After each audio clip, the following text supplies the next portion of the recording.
Imagine this. It's May 12th, 1992, high on the unforgiving northwest face of Kangchenjunga, the world's third highest mountain at 8,586 meters.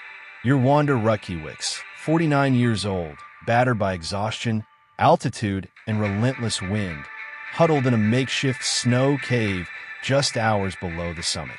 Your climbing partner, Mexican alpinist Carlos Carsolio, has just ascended after reaching the top. He urges you to come down with him, but you're determined. Your ninth 8,000-meter peak is within reach, part of your bold Caravan of Dreams, to conquer them all faster than anyone before. You tell him you'll try, solo the next day. He leaves, the storm closes in, and no one ever sees you alive again. Your body has never been found. What drives a woman to push so far, so relentlessly, that the mountains claim her forever? Wanda Rutkiewicz's story is one of groundbreaking triumphs, unbreakable will, profound loss, and an enduring mystery that still haunts the climbing world. Wanda Rutkiewicz was born on February 4th, 1943, in Plunge, Lithuania, during the chaos of World War II. Her family soon relocated to Wrocław, Poland, a city scarred by bombings and rebuilding. Growing up amid hardship, Wanda lost loved ones early. Her brother died young, and her father was murdered in 1972. These tragedies shaped a fierce independence. She never married or had children, channeling everything into climbing. She discovered mountaineering in her university years in Wrocław, introduced by a school friend. From the start, she showed natural talent, climbing efficiently, fearlessly. I adored the physical movement, the fresh air, the camaraderie, and the excitement, she wrote in her journals. But small Polish crags weren't enough. Wanda earned a degree in computer engineering, working professionally while pursuing peaks on weekends. In a male-dominated era, she faced skepticism and barriers, yet she founded her own path, often climbing with or leading women's teams. By the 1970s, she was making history. In 1975, she co-led the first ascent of Gusherbrum 3,7,952 m, setting a Polish female altitude record. What would you do if society said mountains were for men? Wanda proved otherwise, becoming a symbol of determination. Her personal struggles, loss, isolation, the drive to prove herself, fueled an almost addictive passion. There is no escape from a passion like climbing, even though it may be the path to death, she once reflected. Little did she know how prophetic those words would become. Wanda's ascent accelerated in the late 1970s. On October 16, 1978, she summited Mount Everest, 848 m, via the southeast ridge, becoming the third woman overall, the first European woman, and the first Pole, male or female, to stand on the world's highest point. It was a massive achievement amid Poland's golden age of Himalayan climbing. She didn't stop. In 1985, she conquered Nanga Parbat, the killer mountain. Then came K2, the savage peak that claimed so many.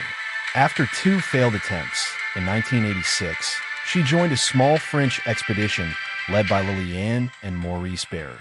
On July 23rd, without supplemental oxygen, a bold choice, she reached the summit, becoming the first woman ever to climb K2. She was the finest woman alpinist in the world, a charismatic person and a stronger, more accomplished climber than many men, one contemporary noted. But descent turned tragic. Her teammates Liliane and Maurice perished, adding to the losses Wanda endured. Friends like Helena Kruger-Sorokomska on an earlier K2 trip. She continued, Shishapangma, Gusherbrum 2, Gusherbrum I, Cho Ou, Annapurna. By 1990, she'd summit 8 of the 14,800 acres. In her journal, she wrote of climbing as a drug entering her blood. In 1990, she launched Caravan of Dreams, an ambitious plan to climb 8,800 acres in just over a year, aiming to be the first woman to do so rapidly. Cho Ou and Annapurna fell first. Kangchenjunga would be next, her third attempt on the mountain. Conflicting views emerged. Admirers saw unmatched willpower. Critics noted her lone wolf style and risks. But Wanda pressed on, driven by an inner fire. Would you chase records knowing each climb could be your last? The peak of her story, and its tragic turn, came in spring 1992.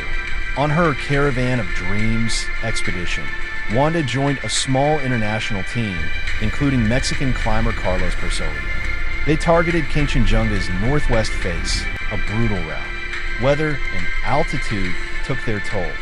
Wanda, at 49, was physically weakened but undeterred.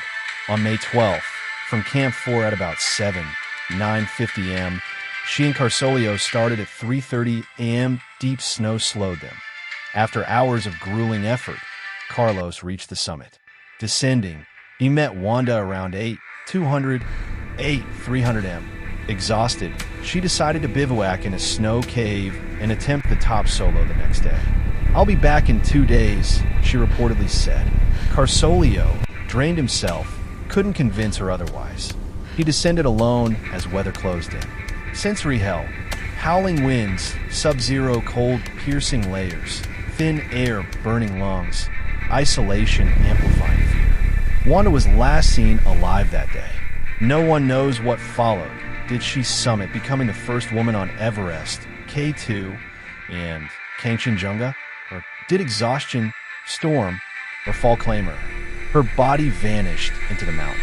A 1995 sighting of a woman's body was later attributed to Bulgarian climber Wanda Dimitrova, killed in an avalanche. From Carsolio's perspective, he lacked strength to force her down. Teammates mourned the loss. The community debated risks versus ambition. She thought she was alone. One peer reflected. Quotes from survivors highlight the despair. Relentless determination clashing with nature's fury. What would you do, alone at death zone heights? Summit so close yet body failing. Wanda's story is defined by impossible survival through prior crises. Avalanches, falls, partner deaths. Yet she always returned stronger. On K2 in 1986, she survived the deadly descent that killed others. Multiple expeditions saw near misses, yet she persevered. In 1992, no miracle came. Declared dead days later, her disappearance sparked rumors. Some claim sightings in a hidden monastery. Others insist she fell near the top. Her body remains unfound, fueling endless speculation. Documentaries like The Last Expedition explore audio diaries where she pondered love, motherhood, meaning, poignant reflections from a woman who chose mountains over convention. Her courage shone in raw perseverance. No graphic suffering, just unyielding fight against limits.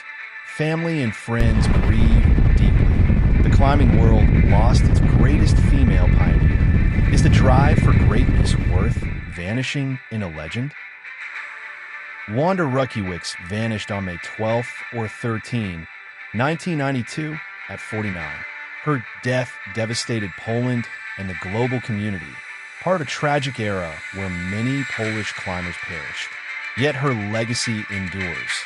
First woman on K2, first European on Everest, 88000 airs conquered, advocate for women in climbing. She inspired generations, proving women could match or exceed men in extreme adventure. Books like Wanda Rutkiewicz, A Caravan of Dreams, and films keep her story alive. Climbing worked like a drug on her. One account notes, a reminder of passion's power and peril. Lessons resonate. Resilience against loss. Knowing limits while pushing boundaries. Valuing life amid ambition. In your storms, career setbacks, personal grief, channel her willpower but balance with wisdom. Prioritize safety. Support others. Embrace humility mountains teach. Wanda's mystery reminds us, some summits are internal. Her spirit endures in every woman who climbs higher. If Wanda Rutkiewicz's tale of groundbreaking courage, relentless pursuit, and haunting mystery moved you, push share like button, subscribe for more true survival and adventure stories, and comment below. Would you push for one more summit if it meant risking everything? Let's discuss.